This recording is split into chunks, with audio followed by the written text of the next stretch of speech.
ಇನ್ನು ಇರಾನ್ ಸೇನಾಶಕ್ತಿಯನ್ನೇ ಸರ್ವನಾಶ ಮಾಡಿದ್ದೀವಿ ಅಂತ ಡೊನಾಲ್ಡ್ ಟ್ರಂಪ್ ಹೇಳ್ಕೊಳ್ತಾ ಇದ್ರು. ಆದರೆ ಇರಾನ್ ಮತ್ತೆ ತನ್ನ ಶಸ್ತ್ರಾಸ್ತ್ರಗಳ ಸಂಗ್ರಹಣೆಯನ್ನು ತೋರಿಸಿ ಟ್ರಂಪ್ಗೆ ಎಚ್ಚರಿಕೆಯನ್ನು ಕೊಟ್ಟಿದೆ. ಅಮೆರಿಕೆಗೆ ಬೆಂಬಲವಾಗಿ ನಿಂತಿದ್ದಂತಹ ಪಾಕಿಸ್ತಾನದ ತೈಲ ಹಡಗನ್ನು ಇರಾನ್ ನಾಶ ಮಾಡಿದೆ. ಇಷ್ಟೆಲ್ಲದರ ಮಧ್ಯೆ ಸಂಧಾನ ಮಾತುಕತೆಯನ್ನು ಟ್ರಂಪ್ ಮತ್ತೆ 10 ದಿನಗಳ ಕಾಲಕ್ಕೆ ವಿಸ್ತರಿಸಿದ್ದಾರೆ.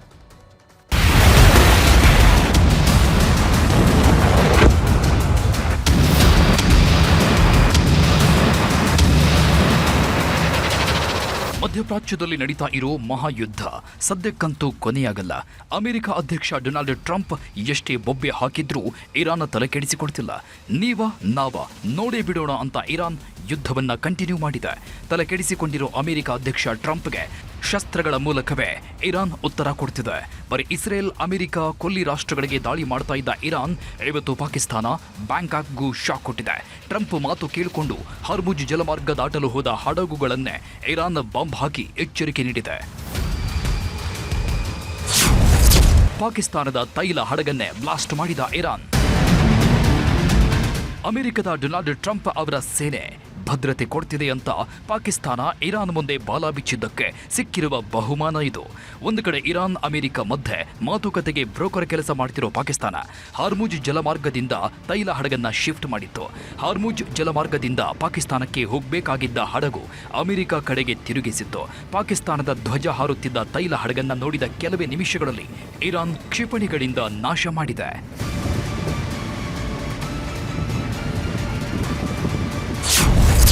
ಬ್ಯಾಂಕಾಕ್ ಮಯೂರಿಯು ಕೇಶ್ಮ್ ಬಳಿ ಸರ್ವನಾಶ.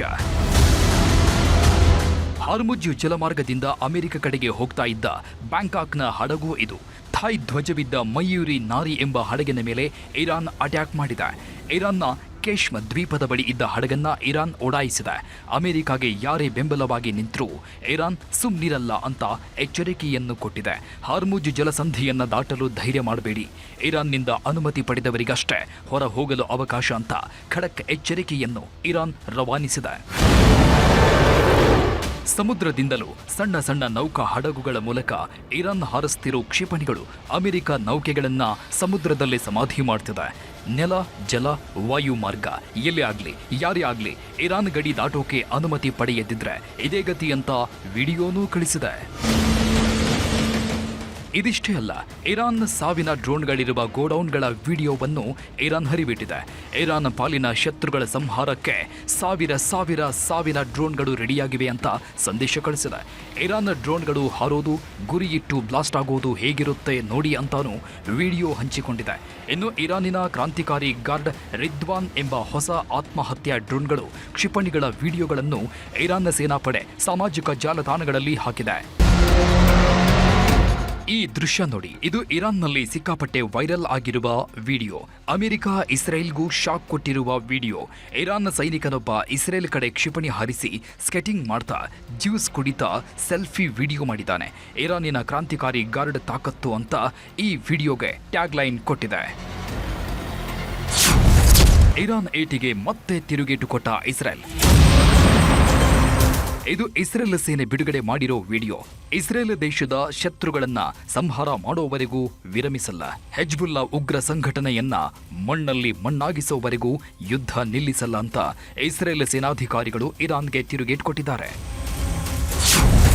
ಇರಾನ್ಗೆ ಬಾಂಬ್ ಎಸೆದು ವಿಡಿಯೋ ಹಂಚಿಕೊಂಡ ಅಮೆರಿಕ. ಇರಾನ್ ತನ್ನ ಗಡಿಯನ್ನ ಮೀರಿ ಮಿಲಿಟರಿ ಶಕ್ತಿಯನ್ನ ಪ್ರದರ್ಶಿಸುವ ಸಾಮರ್ಥ್ಯಕ್ಕೆ ಕೈ ಹಾಕಿದೆ. ಅದಕ್ಕೆ ಇರಾನ್ ಶಸ್ತ್ರಾಸ್ತ್ರ ನೆಲೆಗಳನ್ನೇ ಉಡಾಯಿಸಿದ್ದೀವಿ ಅಂತ ಅಮೆರಿಕ ಪಡೆಗಳು ನಡೆಸಿದ ದಾಳಿ ವಿಡಿಯೋಗಳನ್ನ ಟ್ರಂಪ್ ಸೇನಾಪಡೆ ಹರಿಬಿಟ್ಟಿದೆ. ಇನ್ನು ಇರಾನಿನ ಯುದ್ಧ ಸಾಮಗ್ರಿಗಳ ಸಂಗ್ರಹಣಾ ಸೌಲಭ್ಯಗಳೆಲ್ಲ ಸರ್ವನಾಶ ಮಾಡ್ತಿದ್ದೀವಿ ಅಂತ ಅಮೆರಿಕ ಇರಾನ್ ಶಸ್ತ್ರಾಗಾರವನ್ನ ಉಡಾಯಿಸಿದೆ. ಇರಾನ್ ಸೇನಾ ಶಕ್ತಿ ಎಷ್ಟಿದೆ ಅನ್ನೋದು ಅಮೆರಿಕಾಗೂ ಲೆಕ್ಕ ಸಿಗ್ತಿಲ್ಲ. ಇಸ್ರೇಲ್ ನೆಲವನ್ನಂತೂ ಇರಾನ್ ಧ್ವಂಸ ಮಾಡಿಬಿಟ್ಟಿದೆ. ಇನ್ನೊಂದು ಕಡೆ ಅಮೆರಿಕಾನು ದಾಳಿಯನ್ನ ತೀವ್ರಗೊಳಿಸಿದೆ. ಇದೆಲ್ಲದರ ಮಧ್ಯೆ ಯುದ್ಧ ನಿಲ್ಲಿಸಲು ಅಮೆರಿಕ ಅಧ್ಯಕ್ಷ ಷರತ್ತುಗಳನ್ನು ಹಾಕಿ ಇರಾನ್ಗೆ 5 ದಿನ ಡೆಡ್ಲೈನ್ ಕೊಟ್ಟಿದ್ರು. ಆದರೆ ಇರಾನ್ ಬಗ್ಗಿಲ್ಲ. ಈಗ ಮತ್ತೆ ಮಧ್ಯಸ್ಥಿಕೆ ಮಾತುಕತೆಗೆ ಟ್ರಂಪ್ 10 ದಿನ ಅವಧಿ ವಿಸ್ತರಿಸಿದ್ದಾರೆ. ಏಪ್ರಿಲ್ 6ರಿಂದ ರಾತ್ರಿ 8 ಗಂಟೆಯವರೆಗೂ ಅಮೆರಿಕ ಸುಮ್ಮನಿರಲಿದೆ ಅಂತ ಪೋಸ್ಟ್ ಹಾಕಿದ್ದಾರೆ. ಆದರೆ ಇದು ಇರಾನ್ ಸರ್ಕಾರದ ಕೋರಿಕೆ ಅಂತಾನೂ ಉಲ್ಲೇಖಿಸಿದ್ದಾರೆ. ಆದರೆ ಇರಾನ್ ನಾವು ತಲೆ ತಗ್ಗಿಸೋದಿಲ್ಲ ಅಂತ ತಿರುಗೇಟು ನೀಡಿದೆ. ಇದನ್ನೆಲ್ಲ ನೋಡ್ತಿದ್ರೆ 28 ದಿನ ಮುಗಿಸಿರೋ ಈ ಮಹಾಯುದ್ಧ ಇನ್ನೆಷ್ಟು ದಿನ ನಡೆಯುತ್ತೆ ಅನ್ನೋದಕ್ಕೆ ಯಾರ ಹತ್ರನೂ ಉತ್ತರವಿಲ್ಲ. Bureau report, news 18.